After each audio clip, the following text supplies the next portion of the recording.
Hello students, कैसे हो आप सब। उम्मीद है कि आप सबों का साइंस का एग्जाम बहुत ही बेहतरीन तरीका से आप लिख पाए होंगे। तो मैं जल्दी से आपको आंसर की करा देता हूं। ठीक है, तो किस दर्पण में वास्तविक फोकस होता है? तो आप जानते होंगे कि जो दर्पण होता है उसमें वास्तविक फोकस होता है। दूसरा नंबर क्वेश्चन है, मोटर वाहन के सामने कौन सा दर्पण लगा होता है? तो मोटर वाहन के सामने उत्तल दर्पण लगा होता है, साइड मिरर जिसको बोलते हैं। तीसरा नंबर का क्वेश्चन है कि यदि एक लेंस की क्षमता -2 डायोप्टर है तो इसकी फोकस दूरी क्या होगी? तो P = 1/f। इससे आप सॉल्व करोगे तो आपका -50 सेंटीमीटर होगा। ठीक है, निम्न में से किस माध्यम का अपवर्तनांक अधिक होता है? अपवर्तनांक, तो इसमें क्या होता है? हवा का। तो हवा का अपवर्तनांक सबसे जो इस माध्यम में सबसे अधिक होता है। प्रिज्म द्वारा प्रकाश की कौन सी परिघटना होती है? तो वर्ण विक्षेपण होता है। तो 5 का आपका हो जाएगा तीसरा नंबर। जरा दृष्टि दोष किस प्रकार के लेंस से दूर किया जाता है? द्विफोक्सी लेंस, जिसको बायोफोकल लेंस भी बोलते हैं। तो 6 का 3 आंसर हो जाएगा। 7 में खतरे का निशान किस रंग का होता है? सभी लोग जानते हैं कि खतरे का चिन्ह जो है लाल रंग का होता है, क्योंकि लाल रंग का तरंग दैर्ध्य सबसे अधिक होता है। 8वां नंबर क्वेश्चन है, विभवांतर का एसआई मात्रक क्या है? विभवांतर का एसआई मात्रक वोल्ट होता है। विभव और विभवांतर का वोल्ट होता है, वी से सूचित करते थे। विद्युत परिपथ में धारा की माप के लिए किसका उपयोग किया जाता है? 9 नंबर का क्वेश्चन में विद्युत परिपथ में धारा मापने के लिए एमीटर आमीटर का प्रयोग होता है। तो 9 का तीसरा। 10 नंबर है, किसी बल्ब में 1 मिनट में 120 कूलम का आवेश प्रवाहित होता है। कूलम सी हो गया, तो इसमें प्रवाहित धारा आई का मान निकालना है। तो इसमें आपका हो जाएगा 2 एम्पियर। ठीक है, 10वां नंबर का दूसरा हो जाएगा। 11 नंबर में है, 1 यूनिट विद्युत ऊर्जा का मान कितना होता है? 3.6 × 10⁶ जूल होता है इसका। ठीक है, 12 में है, विद्युत धारा प्राप्त करने की युक्ति क्या होती है? तो विद्युत धारा जो प्राप्त होता है वो है विद्युत जनित्र, क्योंकि विद्युत जनित्र का काम क्या है? विद्युत ऊर्जा को यांत्रिक ऊर्जा में बदलता है। ठीक है, तो अब नेक्स्ट है आपका 13 नंबर, लघुपथन के समय विद्युत परिपथ में धारा का मान क्या हो जाता है? तो इसमें ये बहुत ही अधिक हो जाता है और प्रतिरोध का मान 0 हो जाता है। बट बहुत स्टूडेंट क्या किए होंगे? 0 लगा दिए होंगे। बट ध्यान रखना है कि लघुपथन के समय विद्युत धारा का पूछा गया है, तो इसमें आपका बहुत अधिक होगा। नीला लिटमस पेपर किससे लाल हो जाता है? मैं इसका वीडियो में ट्रिक बताया था, अनिल। अम्ल नीला को लाल करता है, तो क्या होगा? अम्ल होगा। 14 का पहला। 15 नंबर में है, निम्न में से कौन क्षार है? अब ये आप देखोगे, ये क्या है? CH3COO एसिटिक एसिड है, एसिटिक अम्ल है, नाइट्रिक अम्ल है, ये लवण है। ये दोनों अम्ल है, ये लवण है, तो ऑटोमेटिकली आप जान जाओ कि ये क्षार है, सोडियम हाइड्रोक्साइड। जिप्सम का रासायनिक सूत्र CaSO4 × 2H2O, मैं बताया था ये। तो ये अलग दूसरा का सूत्र है, ये क्या है? जिप्सम का। 16 का दूसरा। 17 समीकरण CaCO3, कैल्शियम कार्बोनेट में को जब हम लोग हीट करते हैं तो ये 2 चीज़ में टूट जाता है, कैल्शियम ऑक्साइड और CO2 कार्बन डाइऑक्साइड। जब 2 टूट के अलग हो जाता है तो इसको वियोजन अभिक्रिया बोलते हैं। ठीक है, 17 का दूसरा। 18 में है, जल के विद्युत अपघटन में कैथोड पर कौन सी गैस मुक्त होती है? तो जल का विद्युत अपघटन H2O2 होता है, तो कैथोड पर हाइड्रोजन गैस होता है। ठीक है, 18 का पहला होगा। 19 का है, उपचयन अपचयन का दूसरा नाम रेडॉक्स अभिक्रिया होता है। आप जानते हो रेडॉक्स। ठीक है, रेडॉक्स अभिक्रिया। 20 में है, निम्न से विद्युत का सर्वोत्तम चालक, विद्युत का सबसे अच्छा जो चालक होता है वो होता है एल्युमिनियम। बहुत लोग कॉपर लगा दिए होंगे, एल्युमिनियम होगा। ठीक है, तो 20 का तीसरा होगा। 21 में है, गंधक क्या है? गंधक धातु भी नहीं है, मिश्रण भी नहीं है, उपधातु नहीं है, बल्कि क्या है? अधातु है।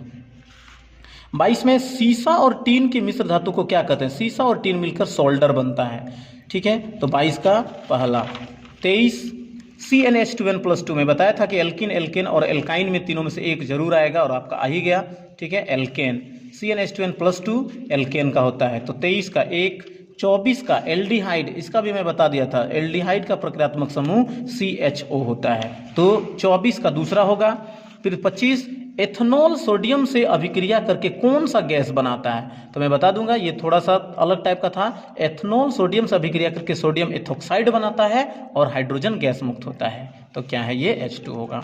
ठीक है, आवर्त सारणी, आधुनिक आवर्त सारणी में आवर्तों की संख्या कितना होती है? 7 होती है। ये आप अच्छी तरीके से जानते हो, आधुनिक आवर्त सारणी। 26 का 1। 27 में स्वपोषी पोषण के लिए CO2 जल भी चाहिए, क्लोरोफिल भी चाहिए, सूर्य प्रकाश भी चाहिए, ये सभी चाहिए। तो इनमें से सभी सब जानते हैं ये वाला। जठर ग्रंथि कहाँ पाई जाती है? तो जठर ग्रंथि जो होता है, जो हमारी जठराग्नि जो भूख हम लोगों को लगता है उसमें जो है ना, वो अमाशय में पाया जाता है। ठीक है। 29 पित्त रस का स्राव होता है, ये होता है यकृत द्वारा, ठीक है, लीवर जिसको बोलते हैं। तो 29 का चौथा होगा। 30 में सबसे छोटी अंतःस्रावी ग्रंथि कौन है? तो सबसे छोटी अंतःस्रावी जो क्या बोलते हैं, स्मॉलेस्ट इंडोक्राइन जो है वो पिट्यूटरी होगा, जो पीयूष ग्रंथि के पास पाया जाता है, ठीक है। तो 30 का दूसरा होगा। चलते हैं दोस्तों 31, घेघा रोग पनपता है आयोडीन की कमी से, ये सब जानते हैं, नीचे क्लासेस 6-7 से पढ़ते आ रहे हो आप। घेघा रोग आयोडीन की कमी से होता है। तो 31 का 4 होगा। 32, परागकोश में क्या पाए जाते हैं? परागकोश में सब जानते हैं, परागकण पाए जाते हैं, परागकोश में परागकण। तो 32 का तीसरा होगा। 33, मानव में निषेचन की क्रिया कहाँ होती है? तो मानव में निषेचन की क्रिया फैलोपियन ट्यूब, जिसको फैलोपियन नलिका बोलते हैं, डिंब वाहिनी नलिका भी बोलते हैं, वो उसमें होता है निषेचन की क्रिया। तो 33 का 30 चौथा हो गया। 34, किसी जीव की जीनी संरचना क्या कहलाती है? जीनी संरचना। तो आप ये ध्यान रखना, थोड़ा सा टफ था बट आप जान सकते हो। The genetic constitution of individual organism is called. तो जो जेनेटिक होता है, जीन से संबंधित होता है, उसको जीनोटाइप बोलते हैं, और अगर इसका लक्षण बोलता तो उसको फिनोटाइप बोलते हैं, ठीक है। तो आपका 34 का जो दूसरा नंबर होगा जीनोटाइप, ठीक है, कन्फर्म है। 35 नंबर, एक स्त्री में कौन से लिंग गुणसूत्र होते हैं? आप बहुत अच्छे तरीके से पढ़े हो, 8 में 9 में 10 में भी पढ़े हो कि क्या होता है, एक्स जो है ये लड़कियों का होता है, स्त्री का, और XY लड़कों का होता है। तो 35 का आपका होगा पहला वाला, कन्फर्म। नेक्स्ट है जैव आवर्धन करने वाला रसायन। इसमें बहुत सारे स्टूडेंट धोखा खा गए होंगे कि एटीपी क्या है? एडिनोसिन ट्राइफॉस्फेट, ये तो ऊर्जा बैंक है, तो इसका नहीं होगा। जैव आवर्धन, बायोलॉजिकल मैग्निफिकेशन, जो उससे रिलेटेड होता है वो डीडीटी होता है। डीडीटी क्या है? एक कीटनाशक दवा है। तो इसका आंसर आपका 36 का डी नंबर होगा, ये कन्फर्म है, ठीक है। 37 नंबर, बाघ उपभोक्ता है। आप पढ़े होंगे घास, बकरी और बाघ, ठीक है। तो ये प्रोड्यूसर है, ये कंज्यूमर है, ये भी कंज्यूमर, बट ये क्या होता है ना, ये मांसाहारी होता है। तो तृतीयपोषी पहला, दूसरा, तीसरा, तो तृतीयपोषी स्तर कौन है इसमें? बाघ, तो तृतीयपोषी स्तर होगा। तो 37 का तीसरा होगा।